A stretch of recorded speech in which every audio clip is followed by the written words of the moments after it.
On a gray morning in late May 1940, the corridors of the Reich Air Ministry echoed with the confidence of an empire at its peak. Maps of Europe glowed beneath the haze of cigar smoke as officers in pressed uniforms traced the black arrows of blitzkrieg slicing through France.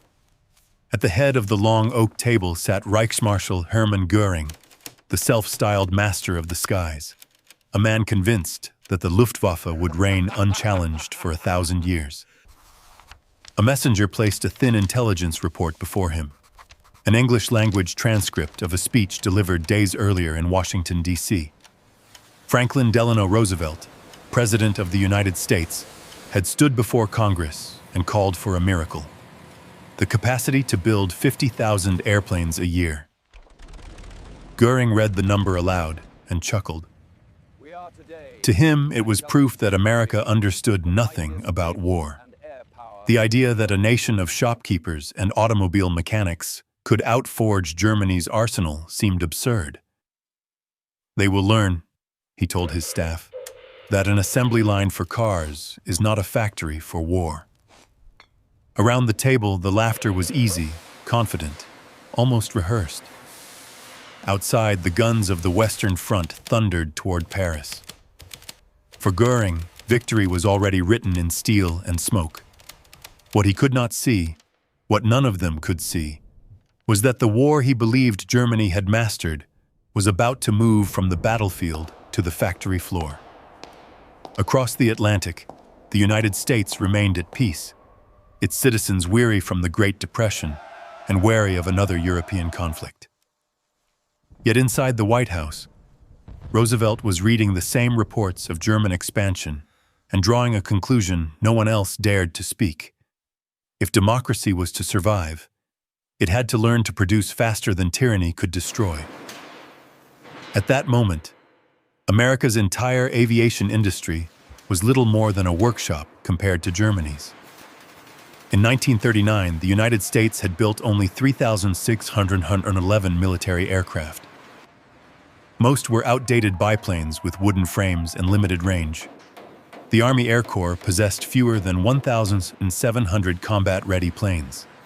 By contrast, Göring's Luftwaffe fielded tens of thousands of modern fighters and bombers. Messerschmitts, Heinkels, Dorniers, engines already tested over Warsaw and Rotterdam.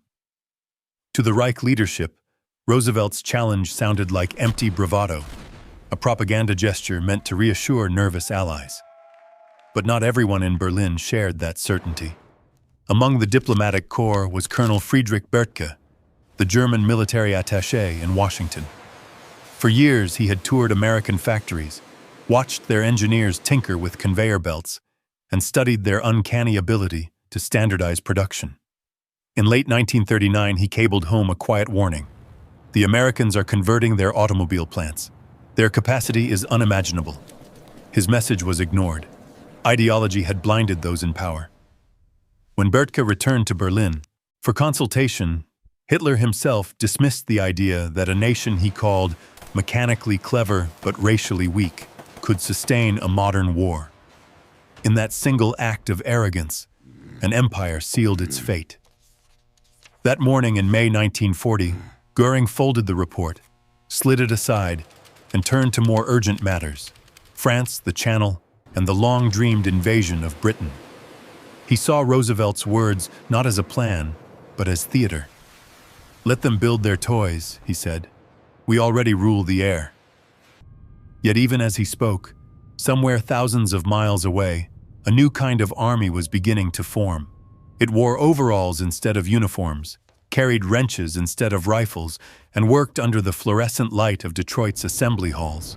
In those vast buildings, where Fords and Chevrolets once rolled off the line, engineers had begun sketching wings and fuselages on the backs of car blueprints. The smell of oil and rubber would soon mix with the metallic tang of aluminum. One man stood at the center of that transformation, a broad-shouldered immigrant with a Danish accent and an instinct for efficiency. He had once led General Motors, commanding a salary larger than the president's. Now he was about to take $1 a year to lead something far greater than a company: the rebirth of an arsenal. Göring never met him, never heard his name in that smoke-filled room. But in the years to come, this man would haunt every report the Luftwaffe received, every bomber that filled the sky above the Reich. When Göring laughed that day, he was laughing at the sound of his own defeat still far beyond the horizon. He believed the war belonged to those with the biggest guns. He did not understand that in the age of machines, victory would belong to those who could build them faster than anyone else. And as the sun set over Berlin, casting long shadows across the Reich's maps of conquest, a new kind of war had already begun. One fought not with bullets, but with blueprints, not in trenches, but on factory floors. The Reichsmarshal could not have known it, but his empire's future was being rewritten in Detroit by the hands of a man who still believed in Roosevelt's impossible dream. When Hermann Göring laughed, he could not imagine that across the ocean, a Danish-born engineer was already preparing to prove him wrong. The question was no longer whether America could build 50,000 planes. It was who would lead it to do so, and how that man would turn ridicule into the first miracle of Detroit. His name was William S. Knudsen, and his story was the story of a nation learning to move faster than its enemies could think. Knudsen had built his life in America the same way he had once built automobiles, piece by piece, methodically, without fanfare. Born in Copenhagen, he arrived in the United States at the turn of the century with nothing but a toolbox and a belief that hard work could build anything. By 1940, he was the president of General Motors, a symbol of American abundance. Yet when Roosevelt called, asking him to leave his $300,000 salary to serve for $1 a year, Knudsen accepted without hesitation. He believed that in a world at war, skill was a form of duty. In Washington, he joined a small circle of men tasked with an impossible mission: turn the tools of peace into the engines of war.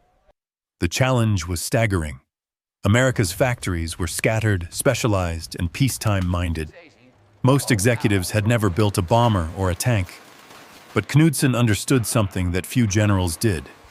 Production was not magic. It was rhythm.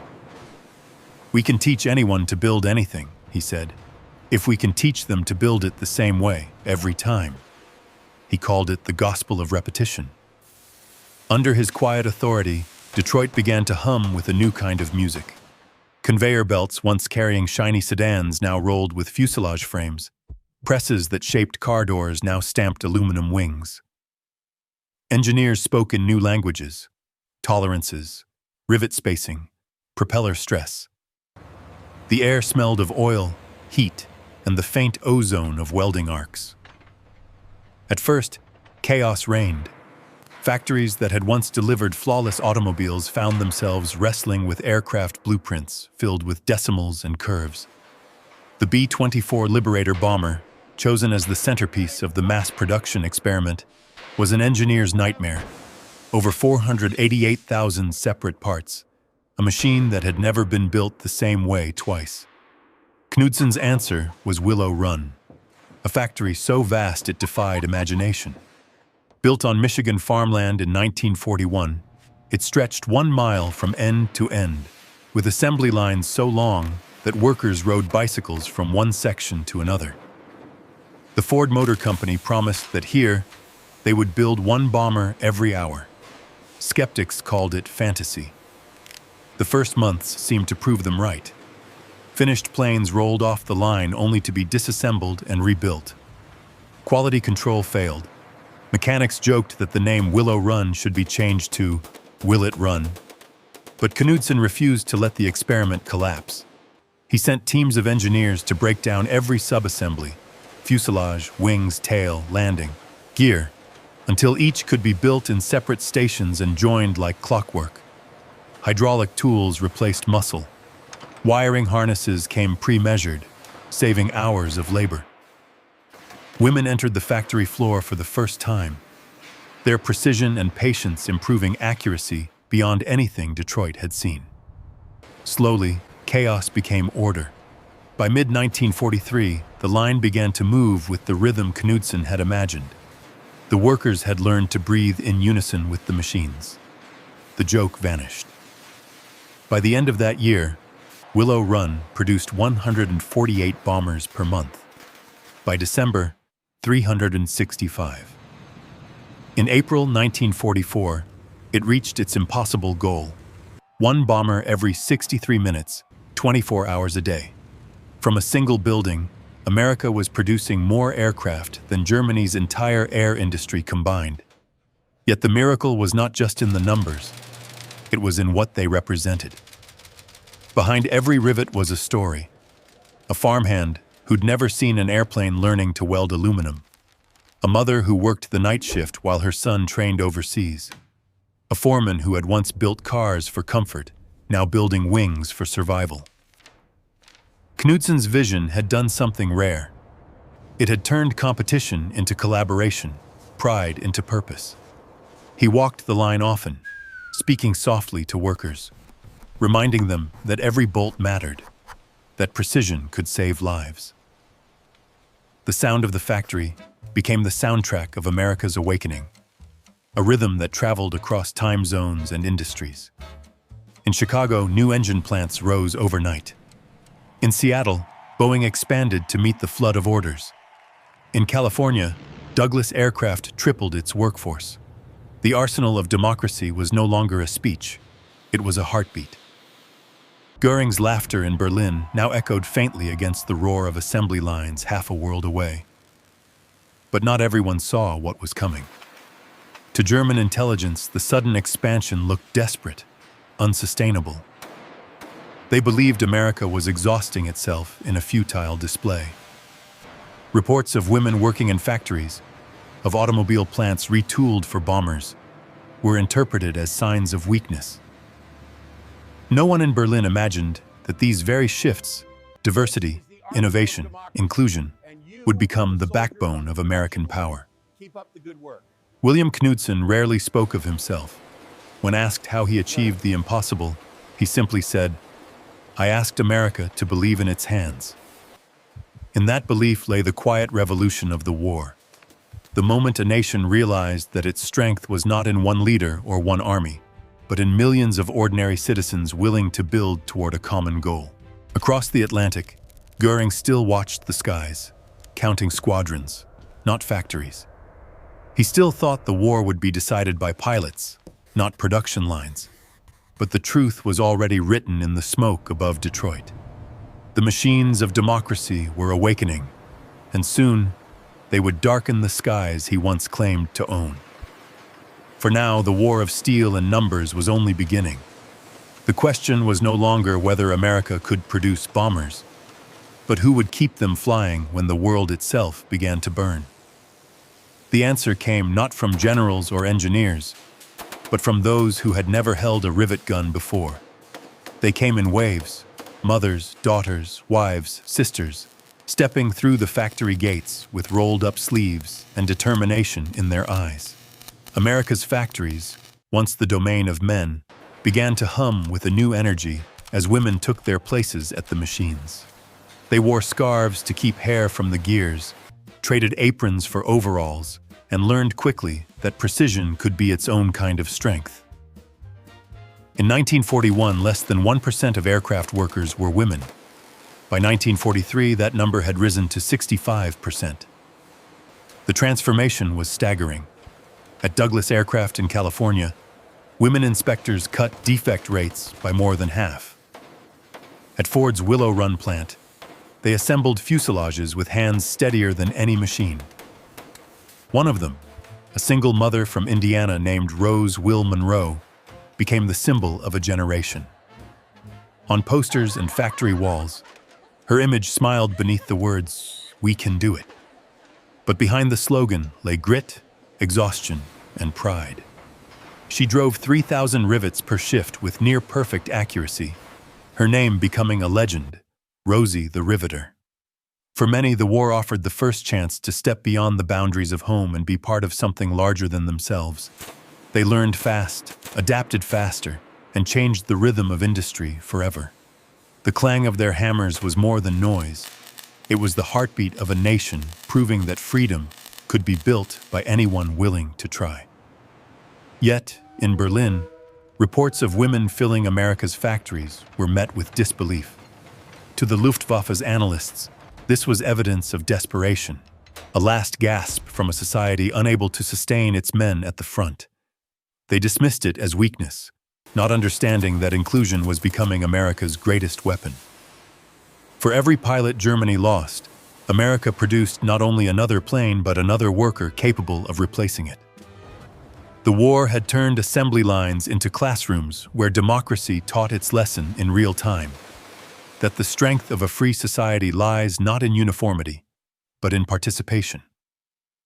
In Long Beach, Los Angeles, and Buffalo, women of every background, black, white, Mexican-American, Native American, worked side by side. They shared benches, stories, and hopes for the sons they sent overseas. At night, the glow of their welding torches lit the sky like a constellation of resolve. They were not soldiers, yet they fought fatigue, fear, and prejudice with the same courage. Their paychecks were smaller, their hours longer, but they stayed because every bomber that took off carried a piece of their effort. The factories became temples of equality, imperfect yet transformative. Management began redesigning tools for smaller hands, rethinking efficiency, and discovering that compassion could increase productivity. Fatigue dropped when workers were treated as partners, not cogs. America was learning that cooperation could build faster than command ever could. In Germany, the opposite was true. Slave labor filled underground tunnels while morale crumbled under the weight of fear. The contrast was invisible to those who believed ideology could replace innovation. Göring still clung to his dream of dominance through terror. But across the ocean, the women of Willow Run and Boeing were proving that persistence could outlast arrogance. Every rivet they drove became an argument against tyranny. Every bomber they finished became a promise that free hands could shape destiny. The miracle of Detroit was no longer just a matter of steel or engines. It was human. In a time when the world seemed defined by destruction, these women created. They built machines that would cross oceans and skies, often unaware that their labor was shifting history itself. The sound of their tools was the sound of democracy finding its rhythm again. And as the months passed, the pace quickened. Planes left the lines faster than anyone could count. The numbers were growing, but so was the cost. For every aircraft that soared toward Europe, there were crews waiting to test its strength against the storm of war. They would carry the hopes of those who built them into the skies where metal met fire. As the night shifts ended and dawn broke over the factories, Rosie and her sisters watched the bombers rise into the clouds, their polished wings catching the first light. None of them could know how many would return, or how many would never come back. But they worked on, driven by faith in the purpose of their labor. Because somewhere across the Atlantic, men were already dying in skies those same hands had made possible. And soon, those skies would become the true battlefield of numbers, the moment when the courage of workers met the fire of war. By 1943, the air over Europe had become a vast, shifting chessboard of smoke trails and flame. The young pilots of the U.S. 8th Air Force called it the Big League, and every mission meant gambling with odds that seemed impossible to survive. For Germany's Luftwaffe, however, something far more unsettling was taking shape. Their pilots began to notice the endless lines of aircraft appearing on the horizon, waves of B-17 flying fortresses and B-24 Liberators that stretched from cloud to cloud, escorted by fighters whose numbers seemed to multiply every week. Major Heinz Baer, one of Germany's most experienced aces, later described that sight with disbelief. "We were 8 against hundreds. It was hopeless." The arithmetic of war had shifted. While German factories struggled to replace a single lost squadron, America could rebuild one in a week. The logic of production had become as lethal as any weapon. In the winter of 1943, the Allies launched what became known as the Big Week, a coordinated assault on Germany's aircraft industry. For 6 days, the skies burned above Leipzig, Regensburg, and Schweinfurt. The cost was staggering. Hundreds of American bombers lost. But the result was decisive.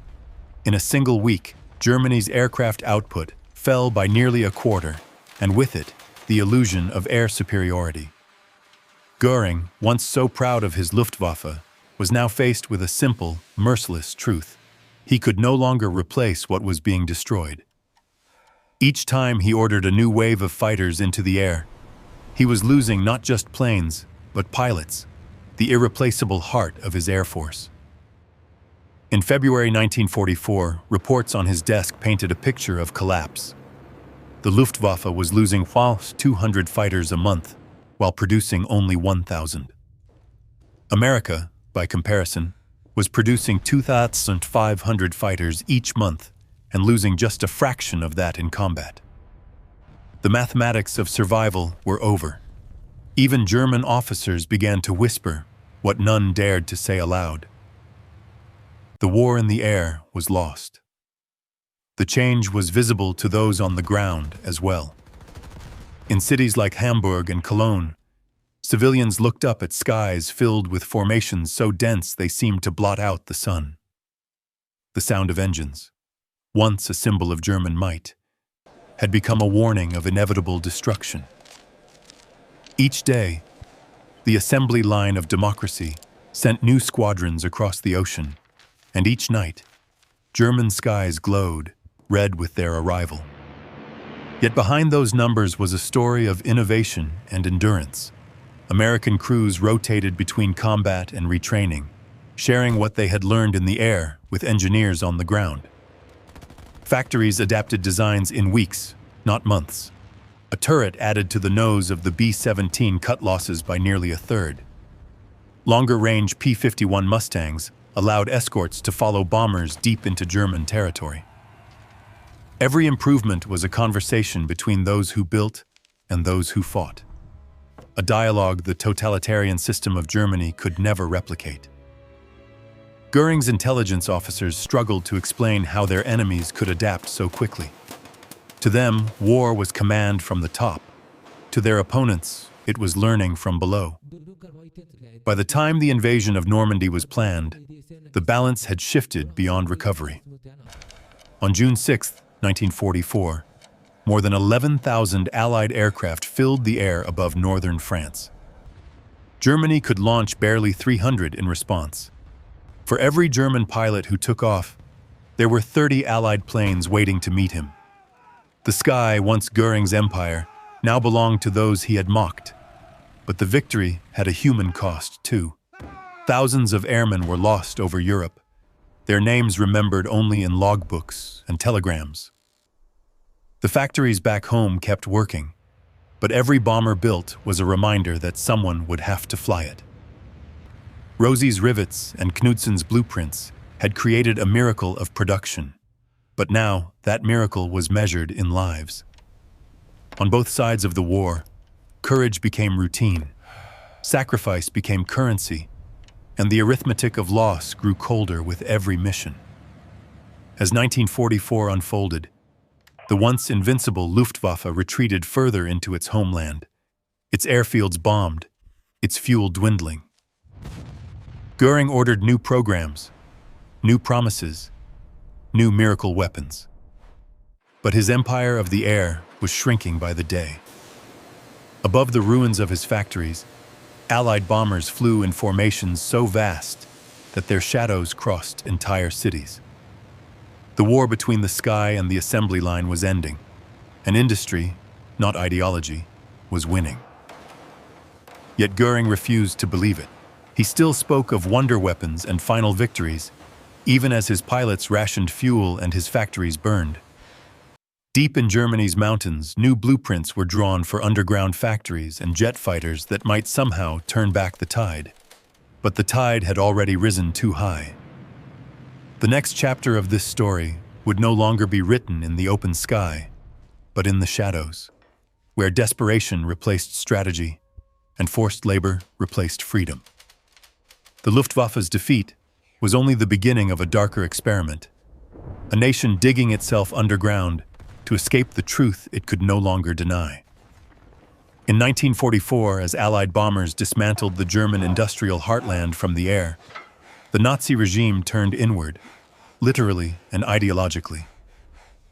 Göring and his ministers launched the Fighter program, an attempt to scatter production across hundreds of hidden sites carved into caves, tunnels, and abandoned mines.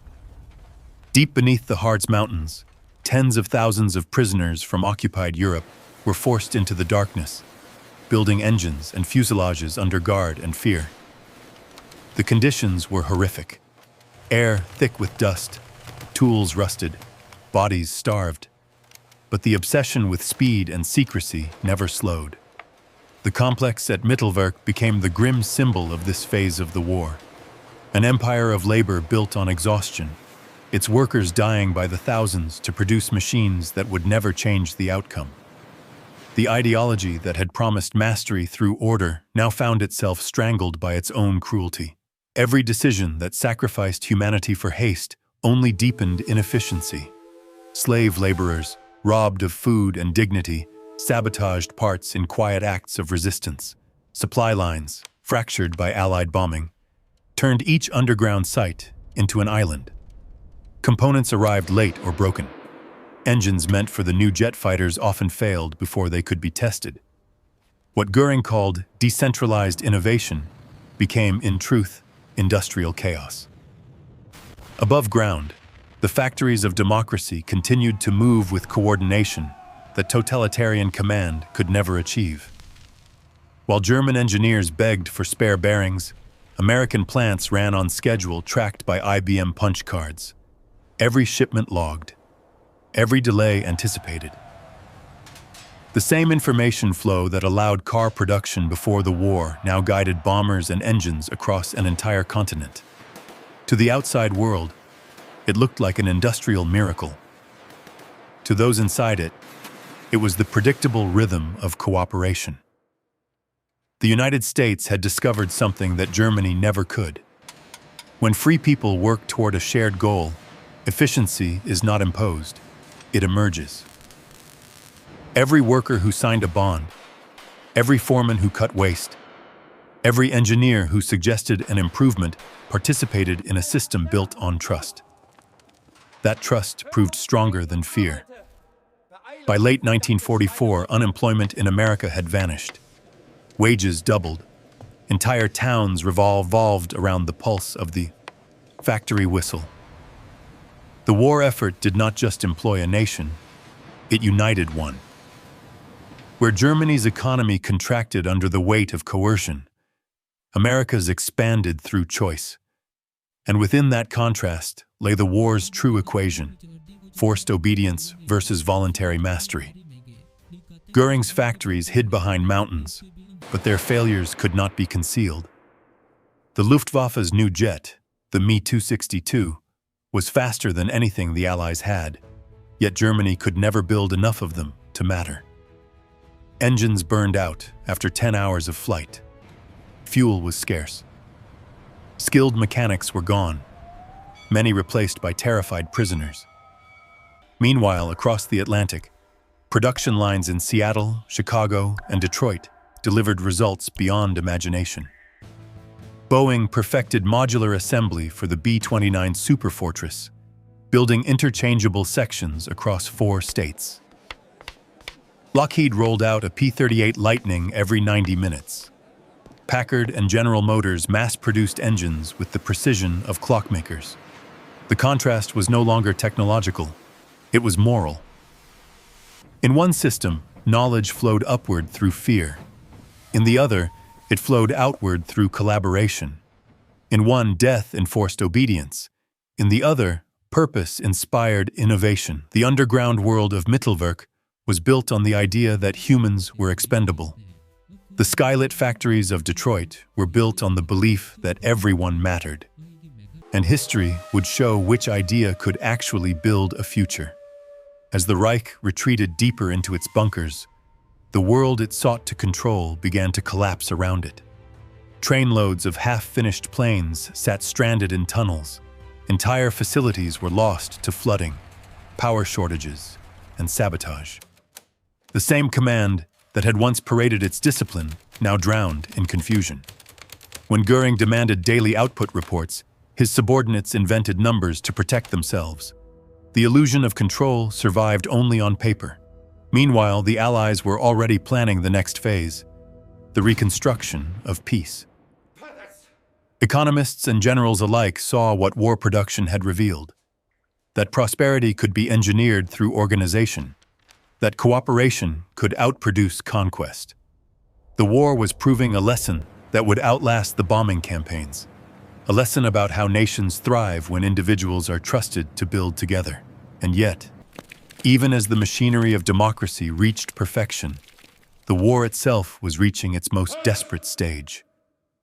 Göring still clung to hope that a final weapon, a new plane, a last miracle might reverse the tide. But the miracle had already happened, just not in the way he imagined. It wasn't a weapon that would decide the end, but a realization. The realization that freedom, when organized, could be stronger than fear. The question now was whether Göring would live long enough to face that truth, or whether history itself would deliver the verdict he had worked so hard to avoid. On May 8, 1945, under a cold Bavarian sky, Hermann Göring surrendered to advancing American troops. The man who had once commanded the mightiest air force in the world now stood beneath the same kind of aircraft he had mocked 5 years earlier, bombers built by the very workers he had dismissed as amateurs. They filled the air above Austria in endless waves, the thunder of their engines echoing across valleys that had once carried the sound of his parades. Göring looked up, eyes narrowed against the glare, and for the first time he did not see power.